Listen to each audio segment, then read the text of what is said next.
than 55 years, because that is what most of the younger generation and the generation which is coming from my side is looking at, doing something on their own. So I just want to touch base upon how do you achieve that, and how do you achieve the balance in your life in terms of managing your finances, managing your health, your spirituality, and then taking care of the society at large.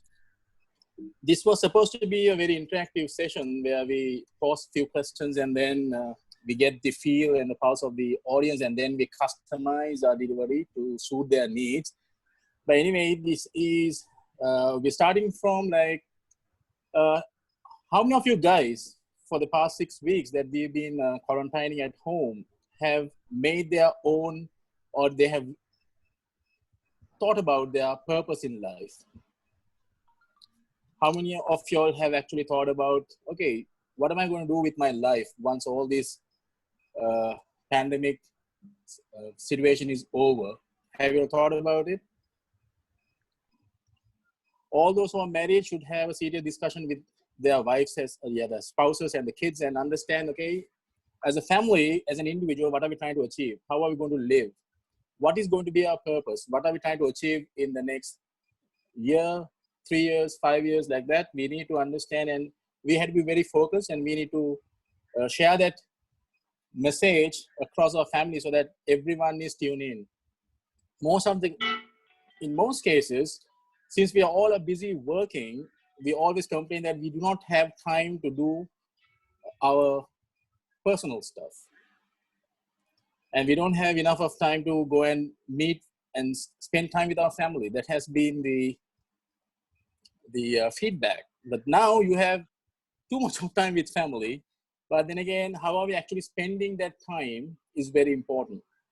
So in my case, this is the best time to reflect of what is going to happen, and also to have a good plan and some wide goals and purpose defined. How are you going to spend the next 36 months, the next 60 months, right?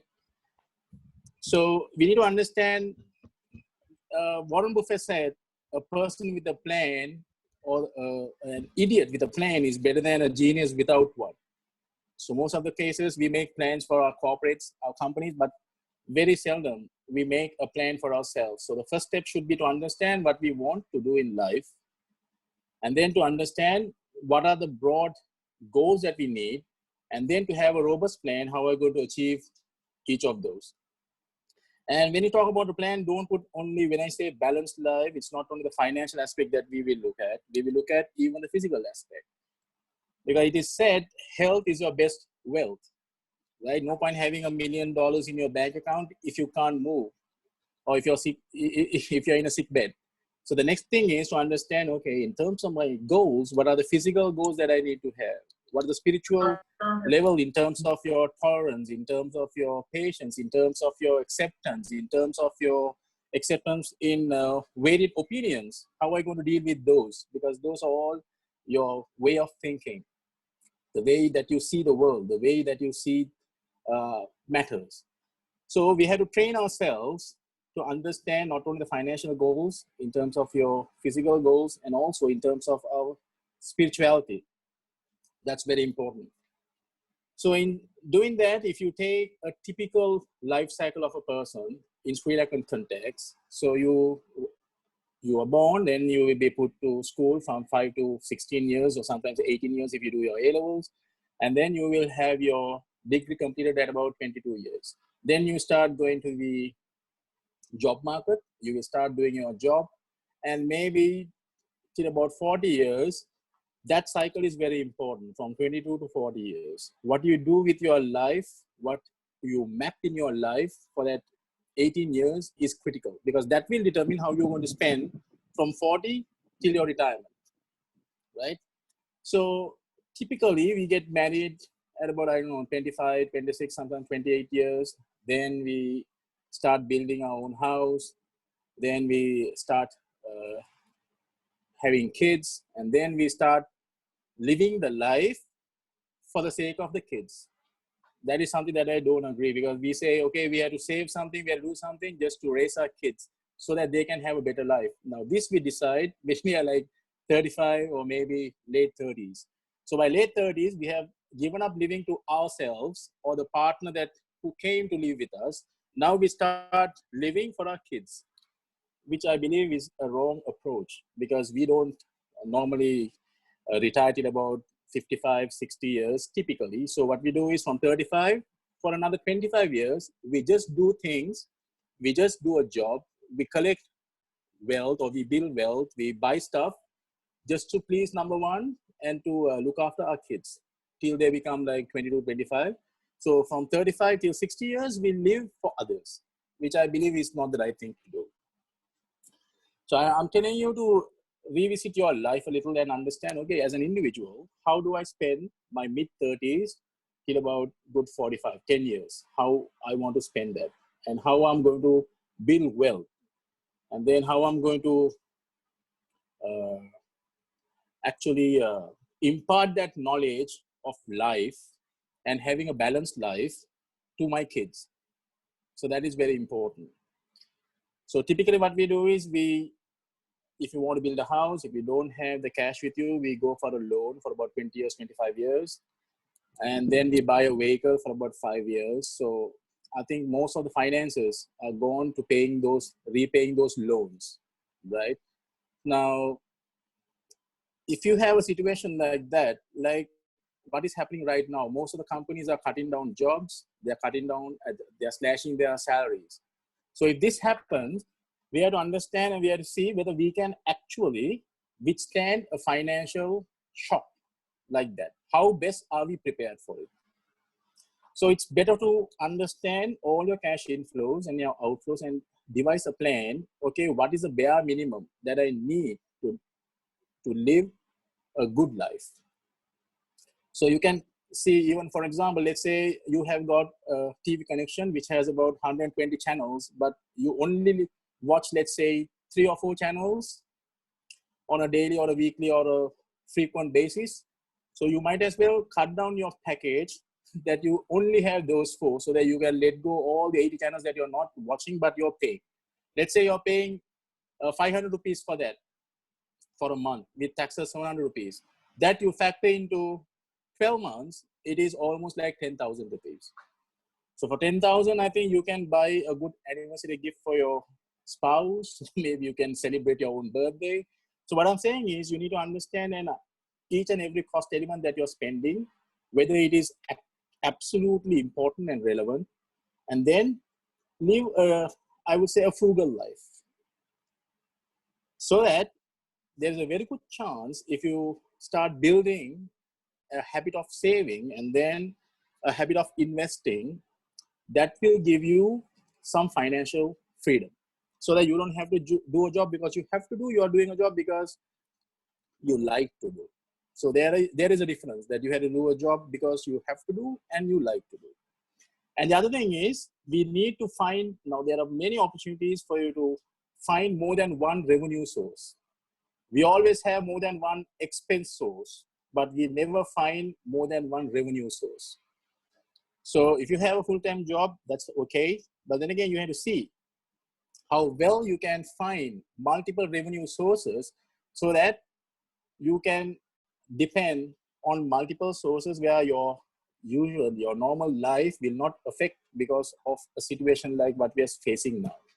Because I know most of the companies, the top companies have slashed their salaries by 2.5% to 60%. Some have gone from like 30% to 50%, right? So what I'm saying is this is a very good situation for you to actually sit and to understand your purpose and then to define a good plan where you can take from A to B. And then you have to spend at least on a weekly basis, half an hour to 1 hour on this particular plan. It's very important. Sometimes you put a plan, but then again, you don't revisit, you don't change it. So this has to be like a routine thing that you do on a weekly basis. I, of course, visit my plan almost like every alternative day because it's very important because there are a lot of dynamics which will change and you might deviate, but you need to understand your end objective, what you're trying to achieve. Okay? Right. And then in doing that, I told you, in having your multiple sources of income, you need to understand what is the best version that you can make of your own. You can be the best version of yourself, right? So Darshan will talk a little bit about what are the ways in which that you can actually upskill yourself and to be a diverse person. What I'm saying is only you can decide whom you want to be. So that is very important. So understand your strengths and understand the other thing. Two things I think is very, very important if you want to have multiple sources of income and if you have to be successful in your organization or in your personal life. Two things. That is, one is communication. You have to open communication. Number two, you have to have good relationships. If you build good relationship with the right partners, there's a very good chance that you can be very, very successful and shorter than the time period that you had to invest into that. So this is like just an intro session that we do. So what we are trying to do is sit one-on-one with people, and then we would like to understand your personal perspective about your purpose and your objectives, and then we can devise a plan for you all, and then you all can work on that to achieve financial independence. Okay, now I would like to invite Darshan to take the session from here. Thanks, Inti, and hope I can be heard clearly. Yes, thumbs up, Amma. Am I heard? I can hear you. Go ahead. Okay, so I'm not going to stop. I'm going to have a 15-minute marathon session, assuming everyone can hear me and see my screen now. So, okay, small technical problem. Right.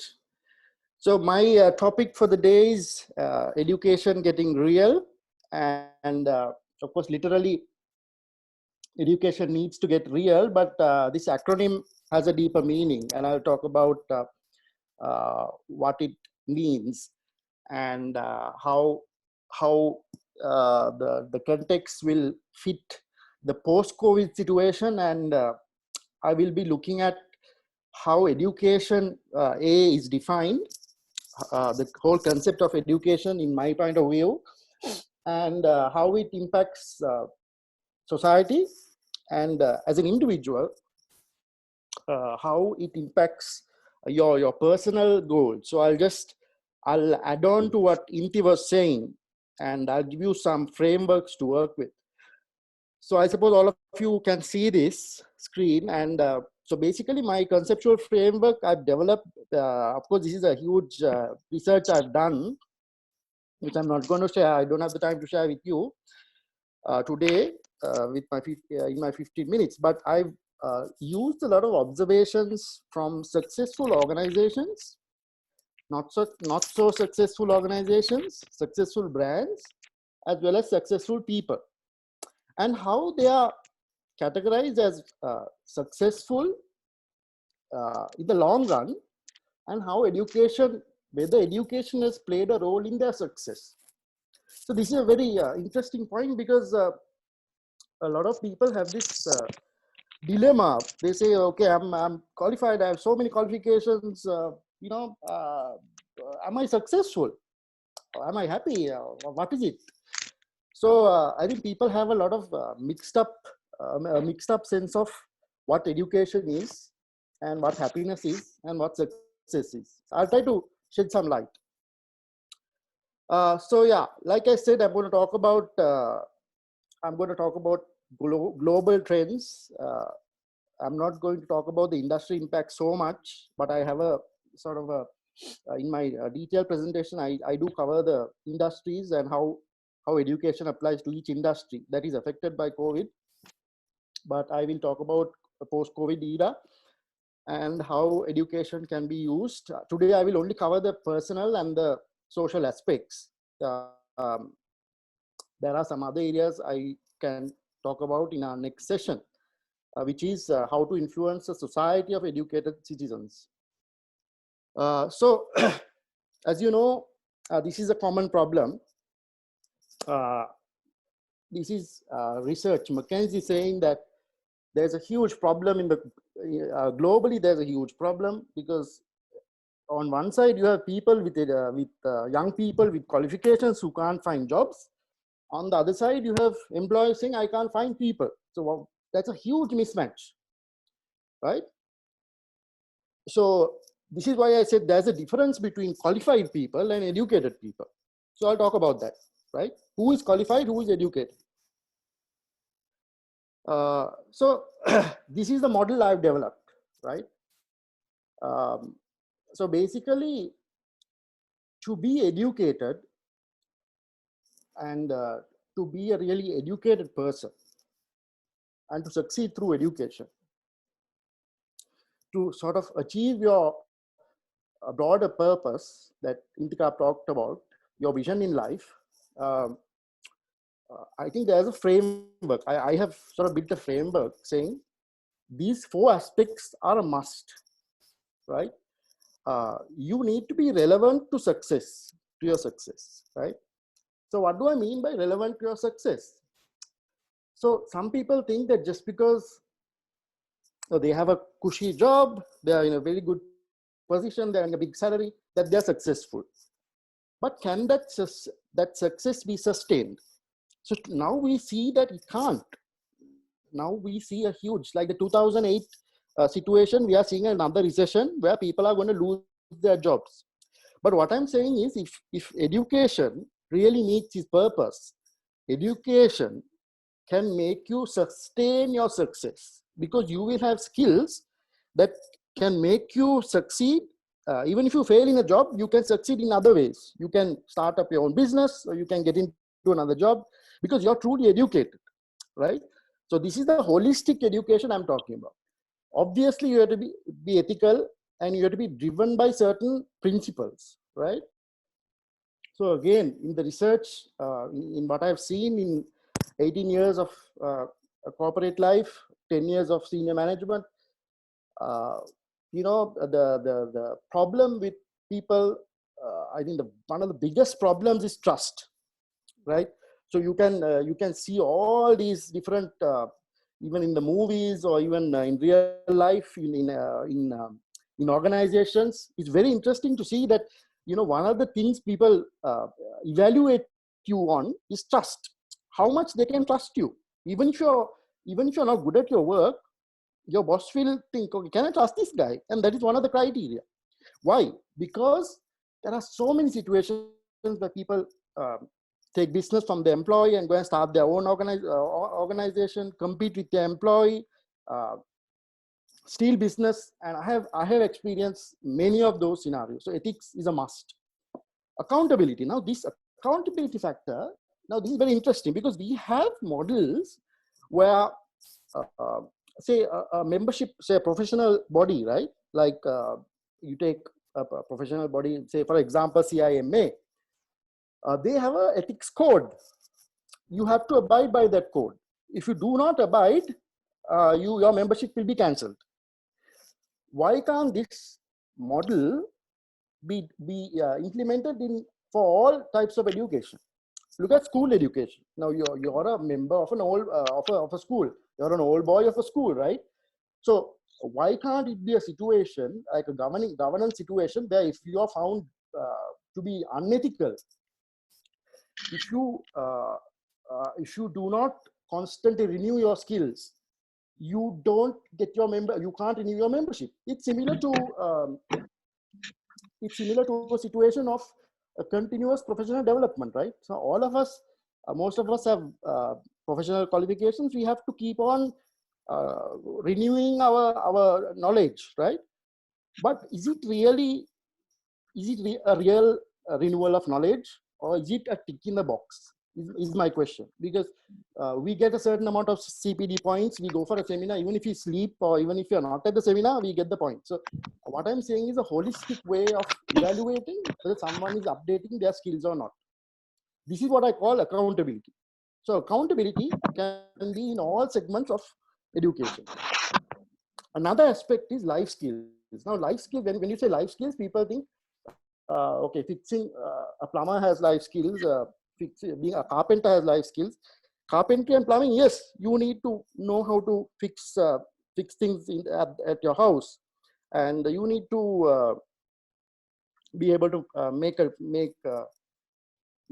meal in an emergency, like Intikab said. But these are not the only life skills you need. Most of the time, people don't succeed in their careers because they do not have certain life skills, such as they do not know how to negotiate with people. They do not know how to empathize. They do not know how to work in a team.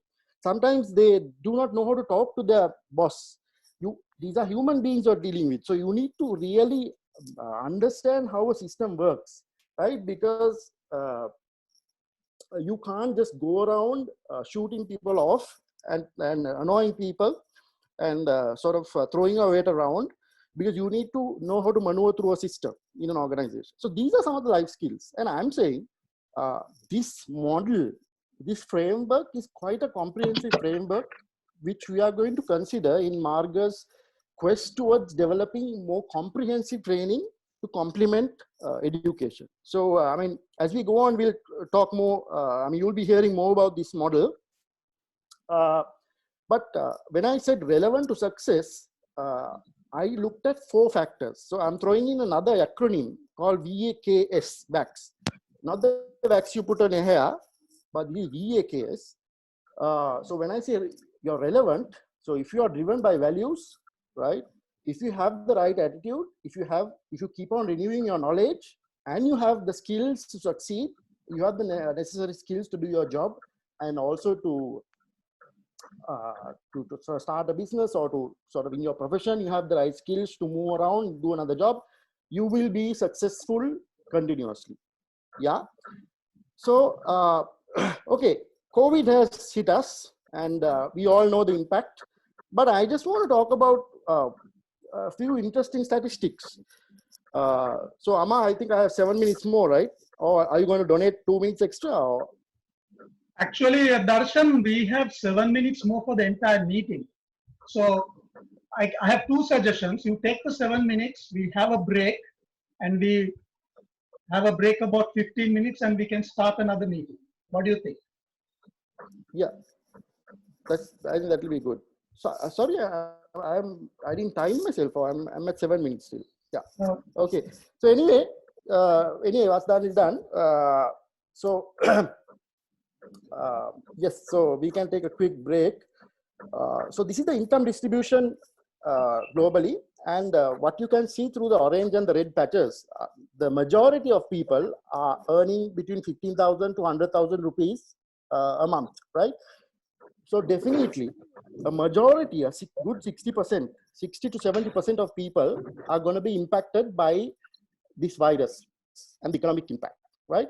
So there will be, so the statistics show that there will be an impact of 347 billion globally in the worst case scenario because of COVID. But I'm saying there will be an entire mindset change. People will start thinking differently. Why I say this is, people, the majority, like I said, globally, the majority are middle class people who are earning between 15,000 to 100,000. Their lifestyles can change and will change, because I think there are factors like loyalty to certain brands, status symbols. Now in Sri Lanka, if you're earning 200 to 300,000 rupees, you need to have a car. It's a status symbol. I think that kind of status symbol, that kind of modality will change, right? So the consumption patterns will shift from brand loyalty to value for money. So education needs to understand this. So remember, the real education, this being relevant. So we need to be relevant because this is going to be the trend in the next 3 to 5 years, right? Nothing is going to change. We saw the income distribution. This is the shift in sentiment, right? People are not going to spend a lot on advertising, on branding. People are going to be very frugal. Digital mediums, digitization, technology use in marketing is a must.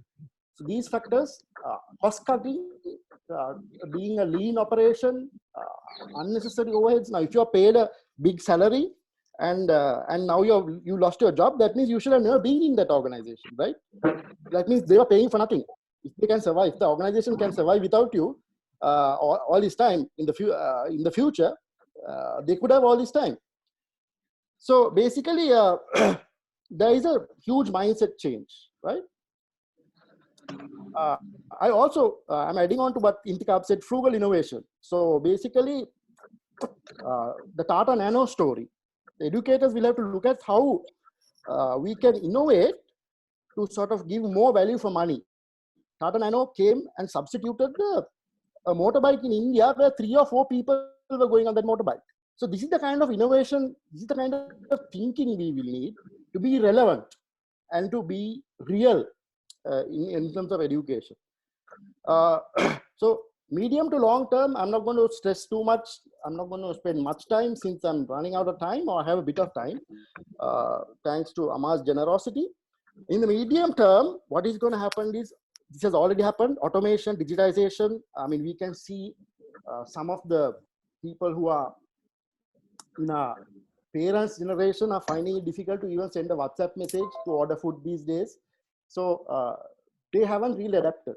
But we won't have that choice. I mean, in the future, look at this meeting, for example. I mean, we don't have a choice. We have to use technology to sort of, in education, we will have to use technology to sort of as the interface. So technology and working with machines, robotics, automation are happening, and it's going to happen faster in the next three to 6 months or in the next year or so. So mankind will have to realize and see there are certain skills that we have. So in the real framework, there are certain skills that we have that robots don't have, right? So robots are not big pieces of metal walking up and down.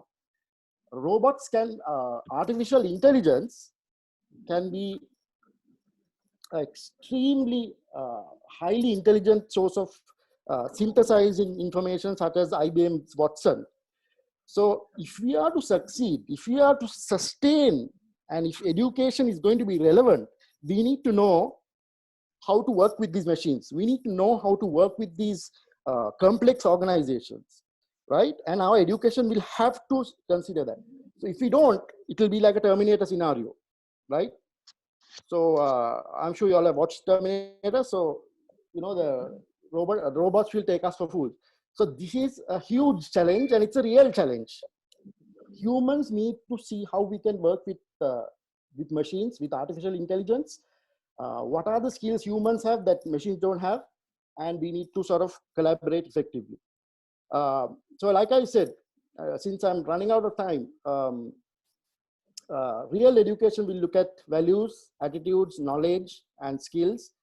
And of course, this is the start of many programs, and Marga will be working with you to impart holistic knowledge and to develop yourselves to face the future post-COVID.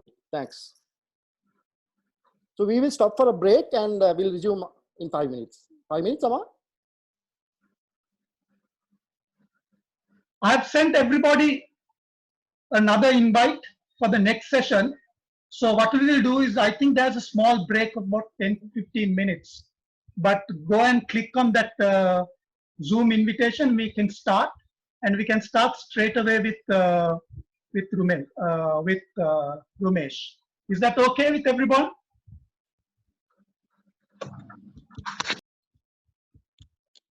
I've sent everybody the invite for the next session.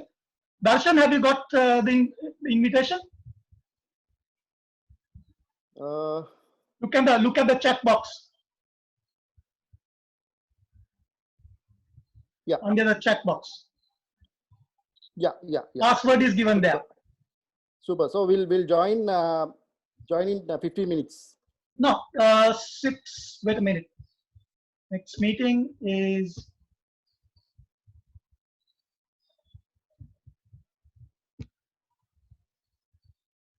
Yeah, 6:15. In 12 minutes. Okay, thanks. Okay. Thank you, everybody.